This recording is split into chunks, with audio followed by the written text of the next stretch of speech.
el auspicio de Relojes Oria y Carnicería Las Islas, esta es una nueva emisión de Scanner Internacional.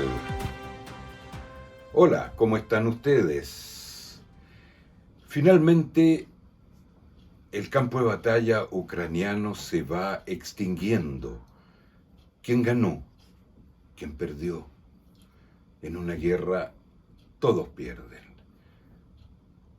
Los únicos que ganan en una guerra es cuando se termina, cuando se declara la paz. No ha llegado todavía ese momento, pero finalmente en Kiev continúa Zelensky como mandatario de Ucrania, pero de una Ucrania que perdió casi un tercio de su territorio. Todo el sudeste del territorio ucraniano fue invadido, no aún anexado, pero invadido por las fuerzas rusas, a tal punto que Vladimir Putin declaró que se le iba a entregar nacionalidad rusa a los habitantes de esta zona, lo que implica claramente la voluntad de anexión a Rusia de estos territorios del Donbass y de la región de Crimea, que ya había pasado a manos rusas, pero esta vez se formaliza junto con la formalización de la anexión de Rusia de los territorios del Donbass.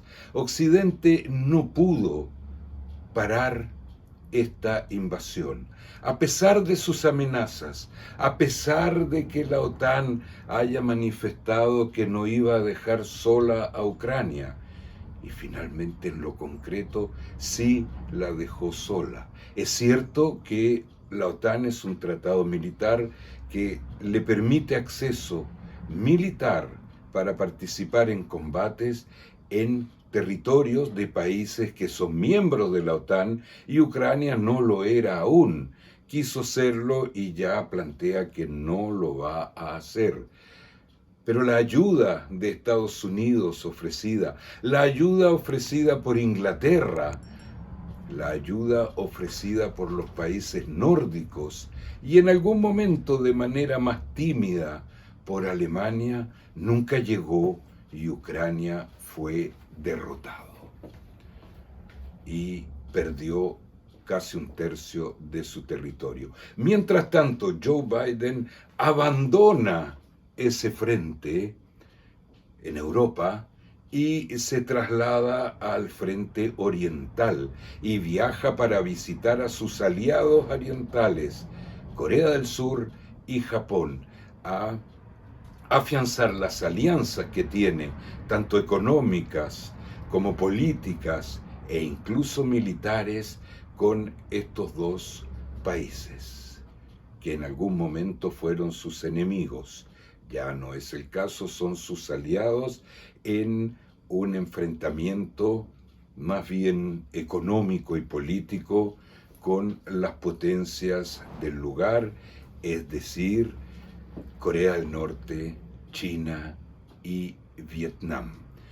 Le quedaba un aliado a Biden que no incluyó en estas conversaciones, que es Singapur, también Tailandia, pero se reunió con los grandes, Corea del Sur y Japón, para afianzar sus alianzas en Oriente, ya abandonando Europa.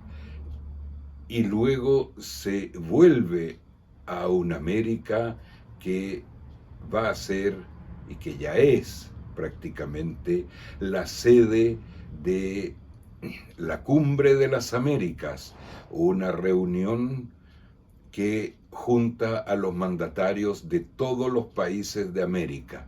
¿Todos? No. Hay 3 países que fueron excluidos a solicitud de Joe Biden en la OEA. Se trata de Cuba, Venezuela y Nicaragua. O sea, es una cumbre de las Américas sin 3 importantes participantes. muy importante. Venezuela, una potencia económica, una potencia militar y una potencia política.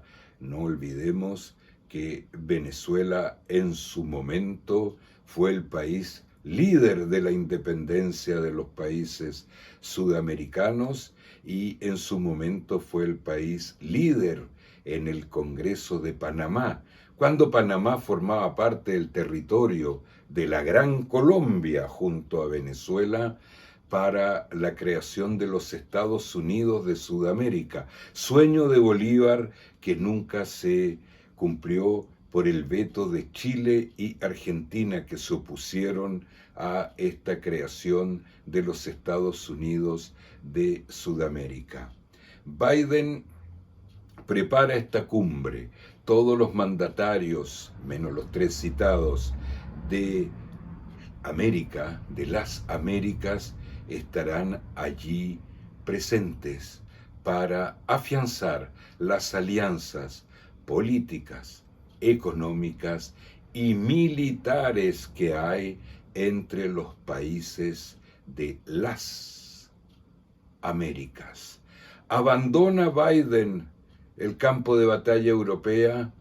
Prácticamente, puesto que de alguna manera salió derrotado. Amenazó a Vladimir Putin que si ingresaba a Ucrania se iba a encontrar con el poderío militar norteamericano, poderío que no se hizo presente. Salvo algunas ayudas económicas y humanitarias, el poderío militar norteamericano no se hizo presente, ni el inglés, ni el alemán, que en algún momento el canciller Scholz anunció que podía desplegar. Tampoco el poderío militar sueco, noruego o escandinavo. Por consiguiente, Ucrania se encontró sola frente al poderío militar ruso y perdió.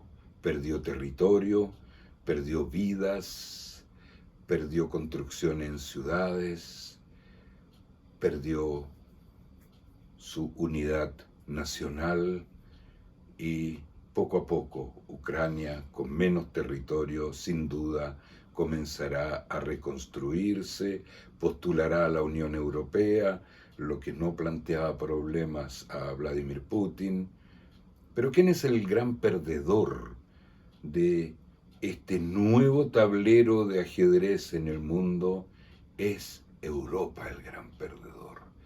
Es Europa, puesto que Europa, por una parte, militarmente ve que está sola, que la OTAN es un buen tratado, sin duda, para la seguridad europea, pero que depende de la voluntad del gobernante de Estados Unidos, no es un tratado automático, puesto que la OTAN no desplegó fuerzas en países de la OTAN, como Polonia, por ejemplo, que en algún minuto se vieron amenazados por este avance ruso. No desplegó fuerzas en Polonia, no desplegó fuerzas en Rumania, no desplegó fuerzas en Hungría, no desplegó fuerzas en Albania, países de la OTAN, etc.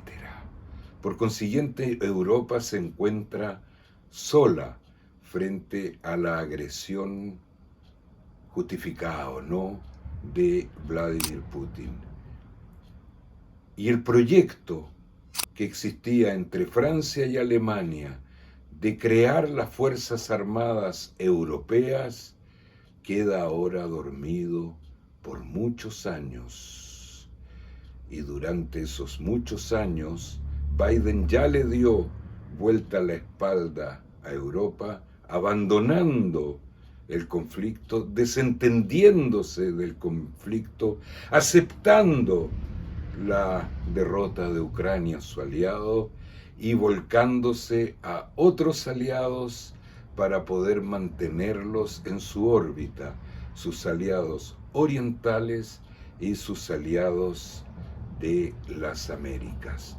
La próxima semana estaremos comentando la Cumbre de las Américas, que viene con muchas sorpresas, pero Ya es hora de despedirnos. Que estén ustedes muy bien.